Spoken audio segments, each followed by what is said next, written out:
Kaliya dinosaur का जंगल में आतंक, सिम्बा शेर और जादुई मनी। जंगल का राजा सिम्बा के पास एक जादुई मनी थी। जादुई मनी को सिम्बा ने एक गुफा में छुपा कर रखा था। जादुई मनी के बारे में सिम्बा के अलावा किसी को कुछ खबर नहीं थी। सिम्बा बस मुसीबत के वक्त जादुई मनी का इस्तेमाल करता था। एक दिन की बात है, एक कालिया नाम का डायनासोर जंगल आता है। नागमणि इस जंगल में होने का मुझे आभास हो रहा है। इसका मतलब जादुई मनी यही कहीं होगी। कैसे भी करके मुझे जादुई मनी हासिल करनी है। जंगल के जानवर इस मुसीबत से अनजान थे, पर जैसे ही वो कालिया का भयानक रूप देख लेते हैं, वो डर के मारे कांपने लगते हैं। कालिया अपनी ताकत दिखाने के लिए हिरन को पकड़ लेता है और उसे उठाकर फेंक देता है। तब बंदर कहता है, अरे साथियों, ऐसे मुंह क्या देख रहे हो? अरे चलो भागो, नहीं तो ये भयानक जीव हमें मार देगा।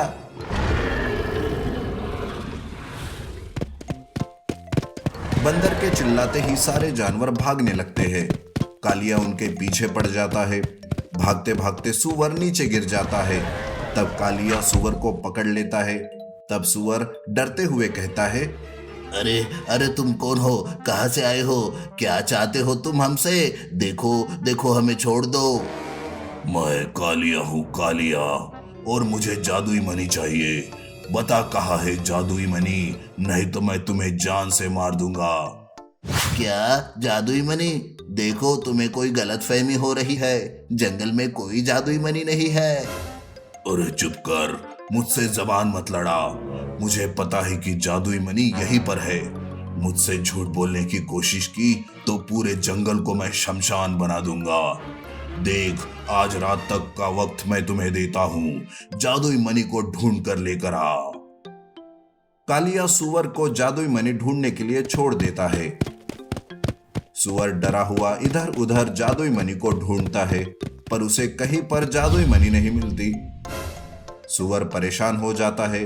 तब उसे सिम्बा महाराज की याद आती है। सूअर सिम्बा के पास जाकर कालिया की बात बता देता है। तब सिम्बा कहता है, क्या कालिया? पर उसे कैसे पता चला जादुई मनी के बारे में? यह तो बहुत ही बुरी खबर है। देखो सूअर, कालिया के पास जा और उसे कह दे कि जादुई मनी पहाड़ की गुफा में है। बाकी मैं सब देख लूंगा। सिम्बा की बात सुनकर सूअर कालिया के पास वापस जाता है और उसे जादुई मनी का पता बता देता है। कालिया ये सुनकर बहुत खुश हो जाता है। आखिर जादुई मनी मिल ही गई। अब मैं सबसे सर्वश्रेष्ठ बन जाऊंगा और सारे मेरे गुलाम। कालिया खुशी से पहाड़ की ओर जाता है। कालिया के वहां से जाते ही जानवरों को लगता है कि मुसीबत टल गई, पर सूअर को सिम्बा पर शक होने लगता है। आखिर महाराज ने मुझसे झूठ बोलने के लिए क्यों कहा? और इतने भयानक कालिया से हमें कैसे बचाएंगे वो? लगता है जादुई मनी महाराज के पास ही है। तब सूअर सिम्बा का चुपके से पीछा करता है।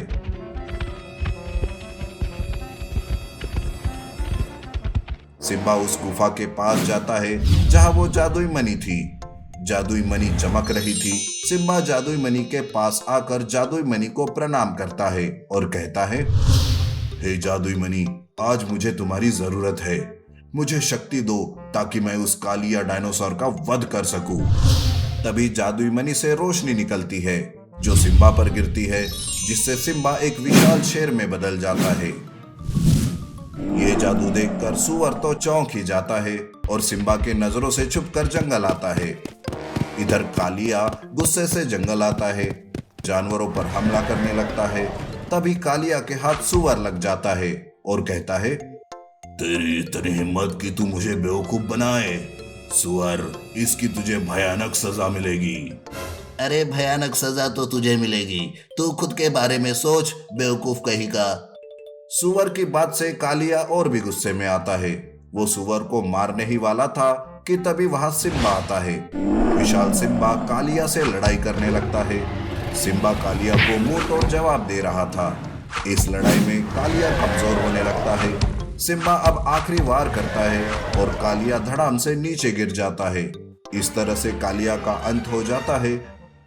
सिम्बा वापस साधारण हो जाता है। सारे जानवर सिम्बा की जय जयकार कर रहे थे कि तभी सिम्बा सुअर से धीरे से कहता है, देखो सुअर, तुम्हें जादुई मणि का पता चल गया है, पर ये राज तुम्हें अपने तक ही रखना होगा, समझे ना? इसी में हम सब की भलाई है।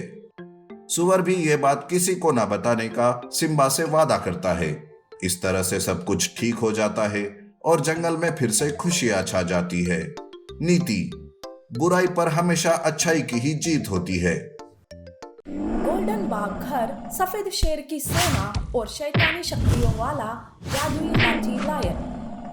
एक समय की बात है, एक बार एक गोल्डन बाघ एक जंगल में प्रकट होता है। वो जंगल में इधर उधर घूमता रहता है, पर उसे कोई दिखाई नहीं देता। तब वो सोचता है, अरे, इस जंगल के जानवर कहाँ चले गए? या फिर ये जंगल किसी मुसीबत में तो नहीं? तभी उसे एक सफेद शेर भागते हुए नजर आता है। गोल्डन बाघ सफेद शेर को रोकता है और उसके भागने का कारण पूछता है। तब सफेद शेर कहता है, शैतानी शक्तियों वाला जादुई हाथी शेर मेरे पीछे पड़ा है। वो मुझे मारकर मेरी शक्तियां पाना चाहता है। मेरा जंगल तो पीछे ही रह गया। तो तुम उसका सामना करने के बजाय ऐसे क्यों पीठ दिखाकर भाग रहे हो? वो बहुत ही शक्तिशाली है। मेरी ताकत उसके सामने कुछ नहीं। उसने पूरे जंगल को शमशान बनाकर रख दिया है। तब बाघ को उस जादुई हाथी शेर पर बहुत गुस्सा आता है। तब वो सफेद शेर से कहता है, तुम घबराओ मत। शायद इसीलिए मैं आज यहाँ आया हूँ, ताकि उस जादुई हाथी शेर का अंत कर सकूं। तुम जल्दी से यहाँ से भागकर मेरे गोल्डन बाघ घर में चले जाओ। तुम वहां सुरक्षित रहोगे। मैं जल्द ही वापस आऊंगा। बाघ सफेद शेर को गोल्डन बाघ घर का पता बताता है। सफेद शेर उस गोल्डन बाघ घर चला जाता है। कुछ ही पलों में गोल्डन बाघ और जादुई हाथी शेर का आमना सामना हो जाता है। तब जादुई हाथी शेर कहता है, तुम कौन हो गोल्डन बाघ, और यहाँ क्या करने आए हो? कहाँ है वो सफेद शेर? कहीं तुमने तो उसे छुपाया नहीं? देखो, उसे मेरे हवाले कर दो, नहीं तो तुम्हारी खैर नहीं। आज तो तू अपनी खैर मना।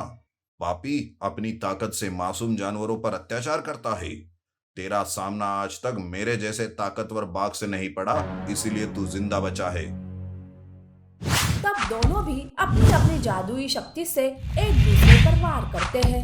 उनके बीच लड़ाई शुरू हो जाती है, पर शैतानी शक्तियां होने के वजह से जादुई हाथी शेर गोल्डन बाघ को कैद कर लेता है। उसे एक पिंजरे में बंद करता है। जादुई हाथी शेर गोल्डन बाघ पर हंसते हुए कहता है, कहाँ गई रे तुम्हारी ताकत? बहुत बड़ी बड़ी आंख रहे थे तुम, पर देखो, मेरे सामने सारे फीके हैं। अब मैं ऐसे एक नहीं बल्कि कई सारे जंगलों पर अपनी हुकूमत करूंगा और सबको अपना गुलाम बनाऊंगा। गोल्डन बाघ पिंजरे से बाहर आने की कोशिश करता है, पर वो बाहर ही नहीं निकल पा रहा था। जादुई हाथी शेर बाघ के सामने ही मासूम जानवरों को मारने लगता है, पर गोल्डन बाघ आंखों से देखकर भी कुछ नहीं कर पा रहा था। इसका उसे बहुत दुख होता है और वो मन ही मन सोचता है, अब इस जादुई हाथी शेर से जानवरों को कैसे बचाऊं? यहाँ से मेरा कैसे छुटकारा होगा? बाघ मन ही मन भगवान से प्रार्थना करता है। बाघ पिंजरे में कैद था कि तभी वहां उल्लू आता है और वो जादुई हाथी शेर से कहता है, हे जादुई हाथी शेर, 2 दिन के बाद ग्रहण है। तुम्हें उस दिन अपनी गुफा में छुप कर रहना होगा। वो दिन तुम्हारे लिए बहुत ही खतरनाक है, समझे ना? मैं भला ये कैसे भूल सकता हूँ? बस यही एक दिन है जहाँ मेरी कोई ताकत काम नहीं करती, पर ये बात किसी को भी पता नहीं है। और ये बाघ तो कैद में है, ये मेरा कुछ नहीं बिगाड़ सकता।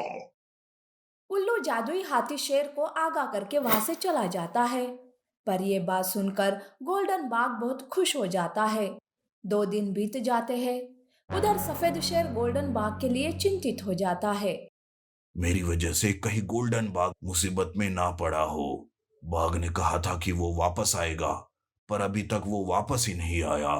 अब मुझे मेरी सफेद शेरों की सेना को बुलाना ही होगा। सफेद शेर गोल्डन बाघ घर से बाहर आता है।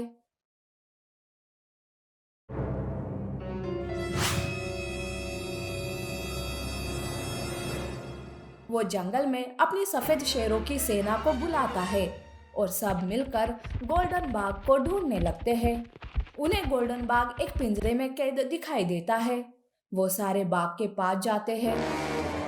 तब गोल्डन बाघ कहता है, सफेद शेर, तुम यहाँ, और वो भी अपनी सेना लेकर। लेकिन अच्छा हुआ कि तुम यहाँ समय रहते आ गए।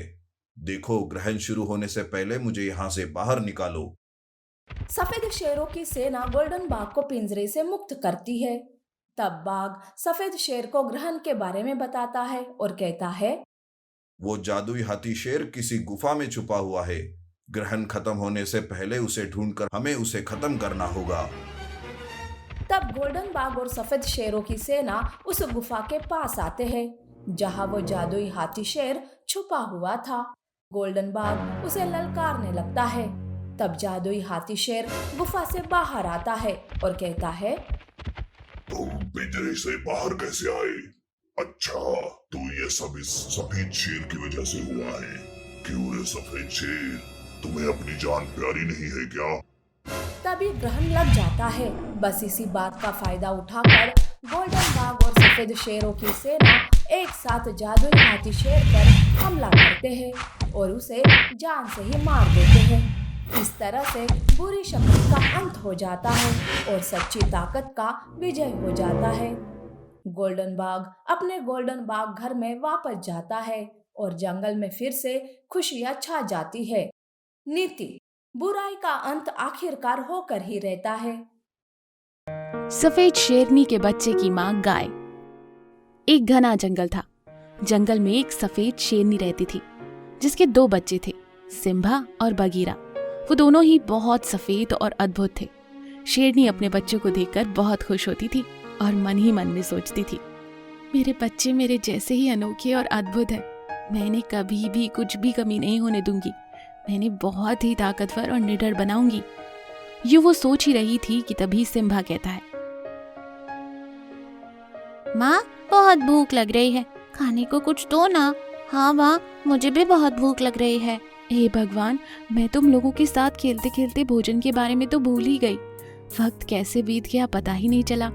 तुम लोग रुको, मैं अभी तुम्हारे लिए भोजन ढूंढ कर लाती हूँ, और जब तक मैं वापस ना आऊं तुम लोग गुफा से बाहर मत आना। ये कहकर शेरनी भोजन ढूंढने जाती है कि तभी अचानक से जंगल में जोर की आंधी और बारिश शुरू हो जाती है। शेरनी भोजन लेकर अपने बच्चों के पास भागी भागी आ रही थी कि उसे एक नदी को पार करना पड़ा।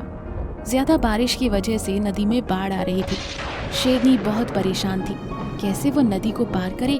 वो बार बार नदी में उतरने की कोशिश करती है और डर के पीछे हट जाती है। आखिरकार वो नदी में उतरने का फैसला कर ही लेती है। तभी नदी के उस पार एक हथनी शेरनी को रोकती है। अरे शेरनी, क्या कर रही हो तुम? पानी में मत उतरो, बारिश रुकने दो, बाढ़ बहुत तेज है, तुम बाढ़ में बह जाओगी। नहीं हथनी बहन, मैं अब और इंतजार नहीं कर सकती। घर पर मेरे बच्चे मेरा इंतजार कर रहे हैं, मुझे जाना होगा, वो भूखे हैं। ये कहकर शेरनी नदी में आगे बढ़ती है और तभी जोर की बाढ़ आती है और शेरनी को बहाकर ले जाती है।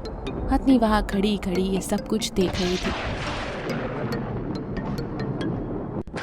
और वो वहां से उदास होकर चली जाती है। इधर बच्चे रात भर गुफा में अकेले ही बहुत परेशान हो रहे थे। सुबह होते ही वो अपनी माँ को ढूंढते हुए निकलते हैं। माँ, कहाँ हो तुम? माँ, कहाँ हो तुम? मुझे बहुत डर लग रहा है, जल्दी आओ। यूं वो अपनी माँ को ढूंढते हुए जा ही रहे थे कि तभी एक बाघ की नजर उन पर पड़ती है।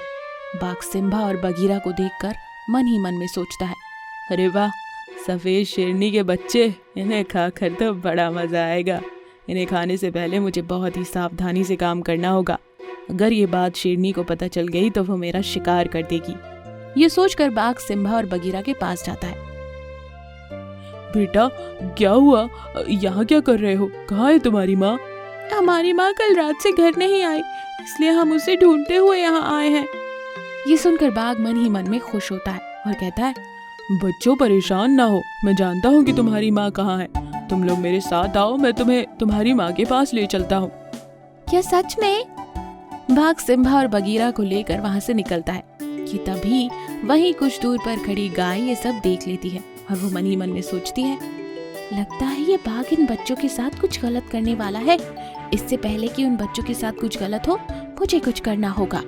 ये सोचकर गाय तुरंत भागते हुए बाघ के पीछे बाघ की गुफा के पास पहुंचती है और चुपचाप बाघ का आने का इंतजार करने लगती है। जैसे ही वो देखती है कि बाघ बच्चों को लेकर गुफा के पास आ रहा है, वो तुरंत अपनी आवाज बदलकर लोमड़ी की आवाज में कहती है, अरे गाय बहन, क्या तुमने सुना वो बाघ ने शेरनी के बच्चों को अगवा कर लिया है। शेरनी बहुत गुस्से में है। अगर वो बाघ शेरनी को नजर आ गया तो वो उसे जिंदा नहीं छोड़ेगी। क्या सच में लोमड़ी बहन? हाँ, इसलिए तो शेरनी ने अपने वफादारों को जंगल के चारों ओर भेजा है बाघ को ढूंढने के लिए। मैं भी उसी काम पर लगी हूँ। अगर वो बाघ तुम्हें दिखाई दे तो फौरन मुझे बता देना, ठीक है? चलती हूँ। ये सब सुनकर बाघ की तो हालत ही खराब हो जाती है। गाय अनजान बनकर बाघ के सामने आती है और कहती है, अरे ये क्या कर दिया बाघ तुमने? शेरनी के बच्चों को अगवा कर लिया। हे भगवान, अब पता नहीं तुम्हारा क्या होगा। गाय की बात सुनकर बाघ की तो बोलती ही बंद हो जाती है और वो गाय से कहता है, अरे गाय बहन, मुझे बचा लो। मैंने इन बच्चों को अगवा नहीं किया।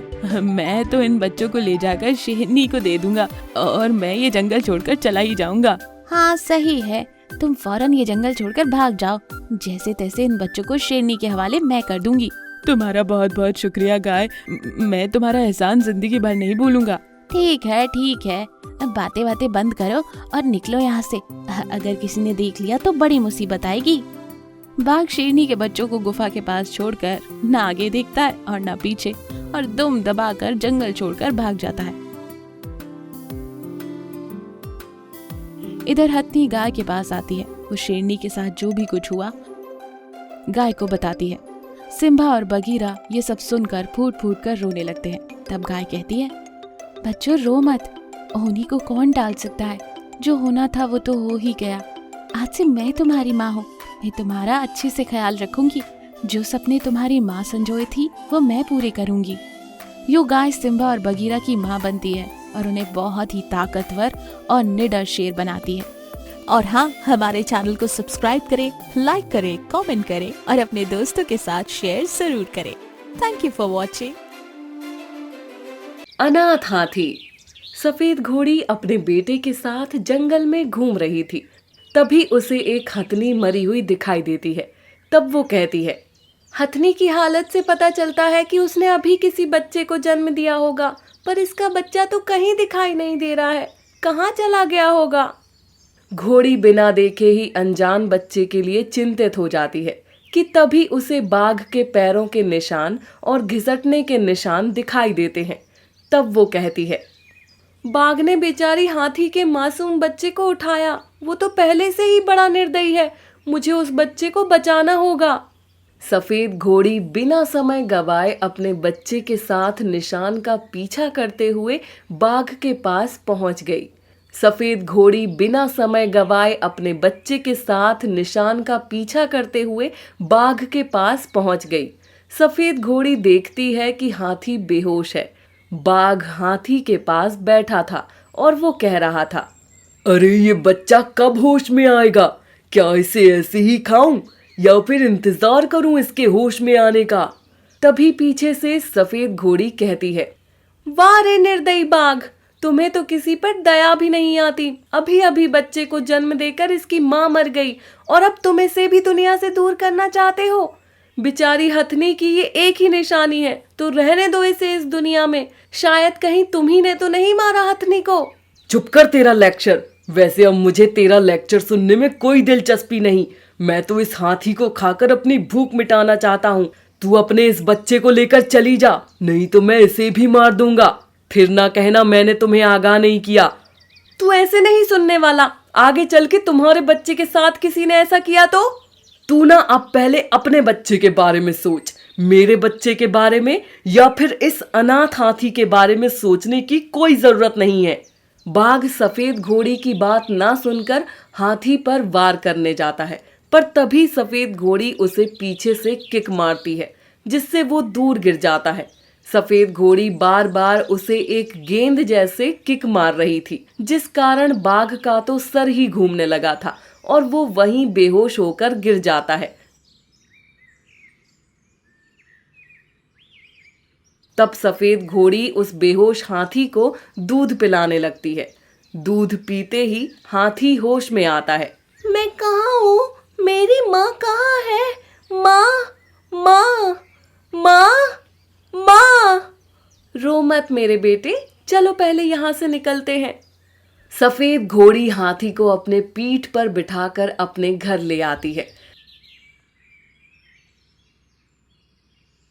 सफेद घोड़ी हाथी को सारी बात समझाती है। तब वो हाथी रोने लगता है और कहता है, मेरी माँ इस दुनिया में नहीं रही तो मेरा भी जीने का क्या मतलब? मैं किसके लिए जीऊं? मेरा कौन ख्याल रखेगा? मेरा तो कोई नहीं है इस दुनिया में। आपको मुझे उस बाघ के पास ही छोड़ देना था। तब सफेद घोड़ी का बेटा हाथी के पास जाकर कहता है, अरे हाथी, ऐसे रोते नहीं। तुम्हारी माँ ने अपनी जान की परवाह ना करके तुम्हें जन्म दिया और इस माँ ने अपना दूध पिलाकर बाघ से बचाया। फिर भी तुम ऐसे कैसे कह सकते हो कि तुम्हारा इस दुनिया में कोई नहीं है? हम हैं ना, ये तुम्हारी माँ और मैं तुम्हारा भाई। क्या सच में? भाई, माँ? ऐसा कहकर हाथी सफेद घोड़ी और घोड़े के पास जाकर उन्हें प्यार करता है। उस दिन से वो तीनों एक साथ मिलजुल कर रहने लगते हैं। सफेद घोड़ी माँ के सारे कर्तव्य को निभाते हुए हाथी और घोड़े को समान रूप से प्यार करती है। हाथी भी अब सफेद घोड़ी को ही अपनी माँ समझकर उसे ही माँ कहने लगता है। ऐसे कुछ दिन बीत जाते हैं। एक बार बाघ अपने बच्चे के साथ जंगल में शिकार की तलाश में घूम रहा था। तभी उसे वो तीनों दिखाई देते हैं। तो वो कहता है, इस सफेद घोड़ी ने हाथी को बचाकर काफी बड़ा किया है। उसे देखो तो, तीनों कैसे खुश दिख रहे हैं। पर मैं उनकी खुशी ज्यादा देर तक नहीं रहने दूंगा। आज तो मेरा बेटा भी मेरे साथ है। हम दोनों मिलकर इन तीनों पर हमला करते हैं। बाघ ऐसा सोचकर अपने बच्चे को लेकर सफेद घोड़ी पर हमला करने जाता है, पर हाथी और घोड़ा उसके बीच आते हैं। वो दोनों उसे अपनी मां पर हमला करने से रोकते हैं, पर बाघ बदले की आग में उन दोनों पर वार करने जाता है। तो उधर बाघ के बच्चे पर पेड़ की एक बड़ी टहनी टूटकर गिरने वाली होती है। तब वो बच्चे को बचाने जाता है और बाघ सीधा गड्ढे में गिर जाता है। पिताजी, पिताजी, ये क्या हुआ? घोड़ी, आज मुझे पता चल रहा है कि बच्चे का दर्द क्या होता है। मुझे माफ करके मेरे बच्चे को सहारा देना। घोड़ी, मैं चलता हूँ। मेरे बच्चे, खुश रहना और घोड़ी को अपनी माँ समझना। बाघ वहीं मर जाता है। सफेद घोड़ी बाघ के बच्चे को भी अपनाती है और उसे भी अपना दूध पिलाकर उसकी माँ बन जाती है। बच्चे किसी के भी हो, लेकिन ममता हर बच्चे के लिए समान होती है। Magical eagle lion. एक बार की बात है, सुंदरबन नाम के एक जंगल में मैजिकल ईगल शेर सिम्बा रहता था। वो बहुत ही ताकतवर और विशाल था। वो आसमान में उड़कर अपना शिकार किया करता था। एक बार जंगल में सियार, हाथी, हिरण और भी जानवर बात कर रहे थे कि तभी मैजिकल ईगल वहां पर पहुंच गया। उसकी परछाई दिखाई दी। तब हिरन देखते ही कहने लगा, अरे भगवान, इस सिम्बा ने तो परेशान कर दिया है। ये निर्दयी है। हमें यहाँ से भागना होगा। चलो चलो, जल्दी निकलो। हिरन की ये बात सुनते ही सभी जानवर वहां से अपनी घर की तरफ भागने लगे, पर सिम्बा हिरन को दबोच लेता है और जोर जोर से कहता है, भागो भागो, कितना भागोगे? मुझसे तुम्हें कोई नहीं बचा सकता। एक एक करके तुम सबको मार दूंगा। ऐसा कहकर सिम्बा उस हिरन को खा जाता है। और उसकी हड्डियों को साथ ले जाता है। इस तरह से वो हर किसी जानवर पर हमला करता था। सारे जानवर सिम्बा से बहुत डरते थे। पर आखिर ये सिम्बा इतना विशाल और ताकतवर कैसे बना? कैसे वो मैजिकल ईगल शेर बना? तो देखते हैं आगे। दरअसल पहले सिम्बा बहुत ही कमजोर था। वो खुद के लिए शिकार भी नहीं कर पाता था। एक बार उसे बहुत भूख लग रही थी। हाय रे, पेट से भूख के कारण मरोड़ आ रही है। कहीं खाना मिल जाता तो बहुत अच्छा होता। तभी वो देखता है कि उसके साथी शेरों ने एक बंदर का शिकार किया है। वो सब बंदर को खा रहे थे। वहीं चील भी बैठकर उस बंदर का मांस खा रहा था। तब सिम्बा भी उसे खाने जाता है, पर साथी शेर सिम्बा को भगा देते हैं। तब चील कहता है, अरे सिम्बा, तू कहाँ से आ रहा है मांस खाने? उसके लिए पहले शिकार करना पड़ता है, पर तू कभी शिकार नहीं कर सकता। तुझ में इतनी हिम्मत कहाँ? चल यहाँ से भाग, नहीं तो मैं ही तुझे अपनी चोंच से मार मार कर घायल कर दूंगा। डर के मारे वो वहां से चला जाता है। वो दूर से उन सबको देखता रहता है और सिम्बा सोचता है, एक दिन मैं बहुत ही शक्तिशाली बनूंगा। मैं भी इस चील के जैसे तेज ऊंची उड़ान लूंगा और तुम सबको अपने पैरों तले दबा दूंगा। इस पूरे जंगल पर राज करूंगा और फिर किसी पर रहम नहीं करूंगा। सिम्बा ऐसा सोचकर वहीं खड़ा रहता है। साथी शेर और चील बंदर को खाकर उसकी हड्डियां छोड़कर चले जाते हैं। तब भूखा सिम्बा उन हड्डियों के पास जाता है और हड्डियों को लेकर एक गुफा की तलाश में निकल जाता है। उसे लगता है कि अगर किसी ने उसे ऐसे देख लिया कि वो शेर की हड्डियां चूस रहा था तो सब उस पर मजाक उड़ाकर हंसेंगे। इसलिए वो एक गुफा की तलाश में चलता है। तभी उसे एक गुफा दिखाई देती है। वो सोचता है, आखिरकार मुझे गुफा मिल ही गई। चलो इस गुफा में जाकर आराम से हड्डी खाता हूँ। ऐसा सोचकर सिम्बा गुफा के अंदर जाता है और वहां जाकर हड्डी चूसने लगता है कि तभी गुफा में एक राक्षस आकर उसके सामने खड़ा हो जाता है। मेरी गुफा में तुम्हारा स्वागत है सिम्बा। मुझे तुम जैसे की ही तलाश थी। अगर तुमने मेरी बात मानी तो मैं तुम्हें अपनी जादुई शक्ति से जो चाहे वो दे सकता हूँ। क्या सच में ऐसा हो सकता है? अगर ऐसा हो गया तो मैं तुम्हारे लिए कुछ भी करने के लिए तैयार हूँ। पर तुम हो कौन और मुझे क्या करना होगा? मैं इस गुफा का राक्षस हूँ। मुझे रोज ढेर सारी हड्डियाँ लाकर देना पड़ेगा। उन हड्डियों की वजह से मुझे शरीर मिल सकता है और फिर मैं भी ताकतवर बनके पूरी दुनिया पर राज कर सकता हूँ। अब बोलो, तुम इसके बदले में क्या लोगे? मुझे चील जैसा तेज बना दो और आसमान में ऊंची उड़ान भरना चाहता हूँ। मुझे सबसे विशाल और ताकतवर बनना है जिससे मैं जंगल पर राज कर सकूं। ठीक है, पर ध्यान रखना, एक भी हड्डी टूटी नहीं होनी चाहिए। अगर हड्डियां टूटी हुई तो समझ लेना तुम्हारी सारी शक्तियां चली जाएंगी। राक्षस अपनी जादुई शक्ति से सिम्बा को आगे से चील और पीछे से शेर जैसा बना देता है।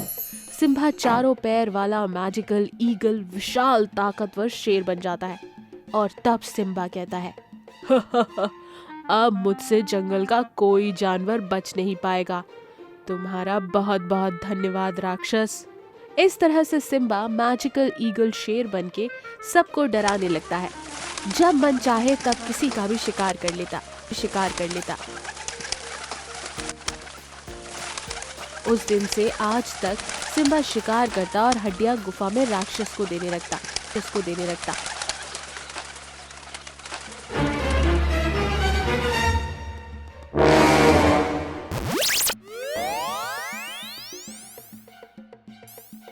पर सिम्बा की वजह से जानवरों का जंगल में रहना मुश्किल हो गया था।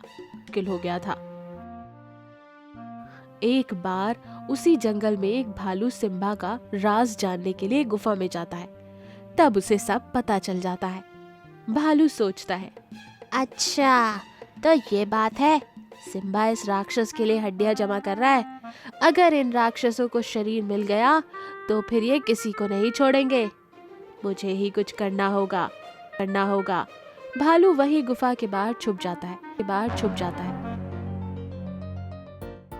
जब सिम्बा वहां से शिकार करने के लिए जाता है तब भालू गुफा के अंदर जाकर हड्डियों को तोड़ने लगता है। तब राक्षस कहता है, अरे नहीं नहीं, मत तोड़ो हड्डियों को, मैं तुम्हें भी शक्तियाँ दूंगा, मत तोड़ो हड्डियों को। मुझे तुम्हारी शक्तियों की कोई जरूरत नहीं, अब तो ये हड्डियां टूट कर ही रहेंगी। भालू वहां जमा की हुई सारी हड्डियों को अपने पैरों तले तोड़ देता है। उधर सिम्बा आसमान में उड़ रहा था कि अचानक वो जमीन पर आकर गिर जाता है।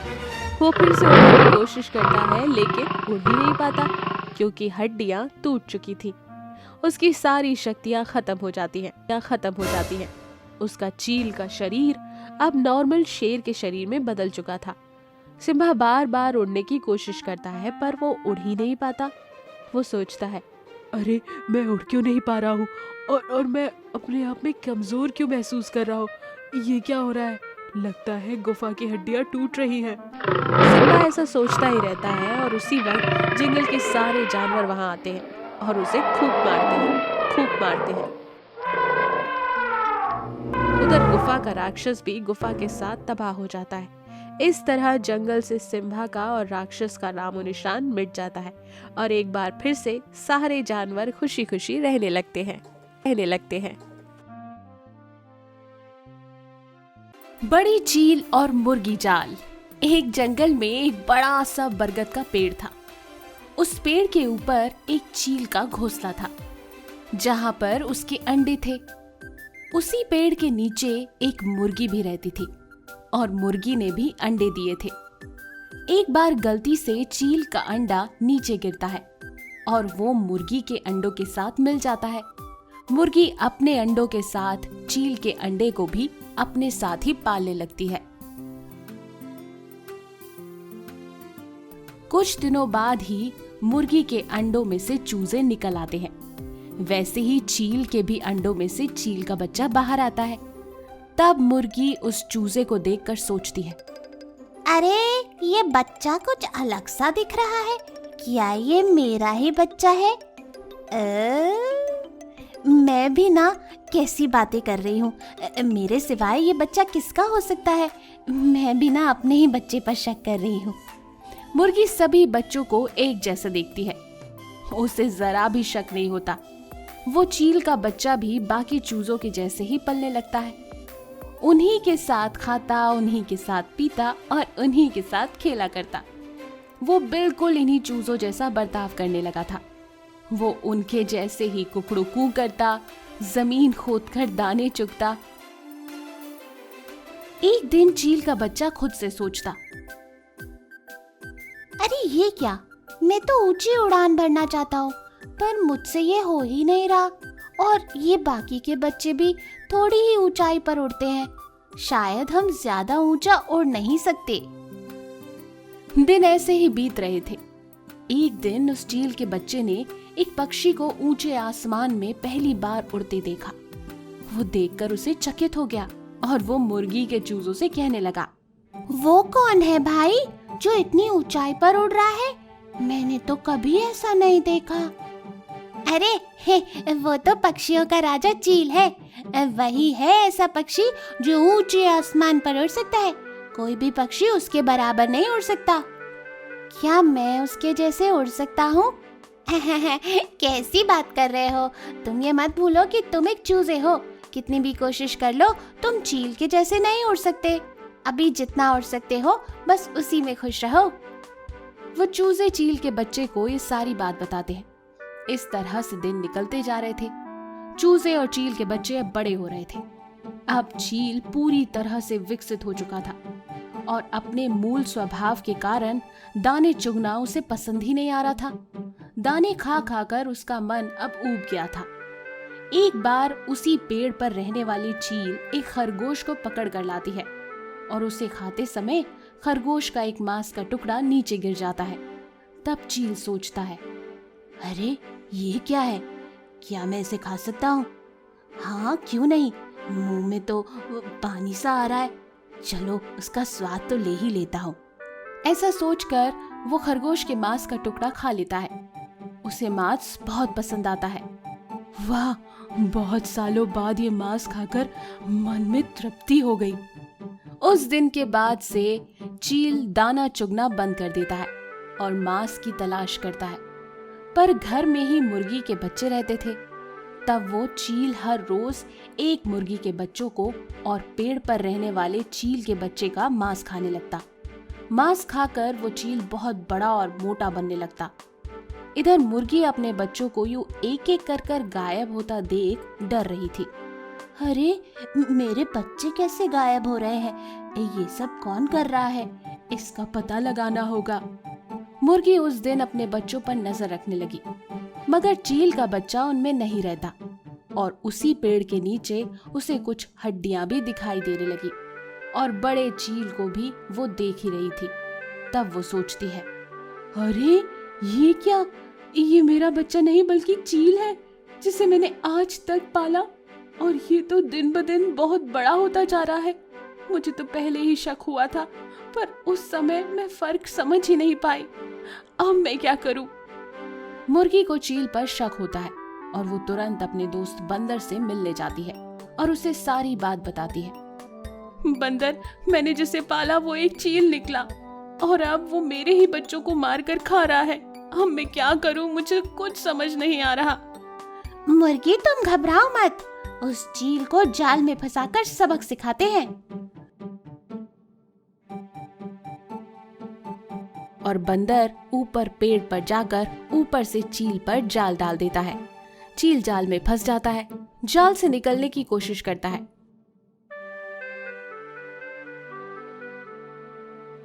तब मुर्गी कहती है, मैंने तुम्हें अपने बच्चे के समान पाला, पर तुमने मेरे ही बच्चों का शिकार करना शुरू कर दिया। कहते हैं ना कि किसी का मूल स्वभाव कभी भी बदल नहीं सकता।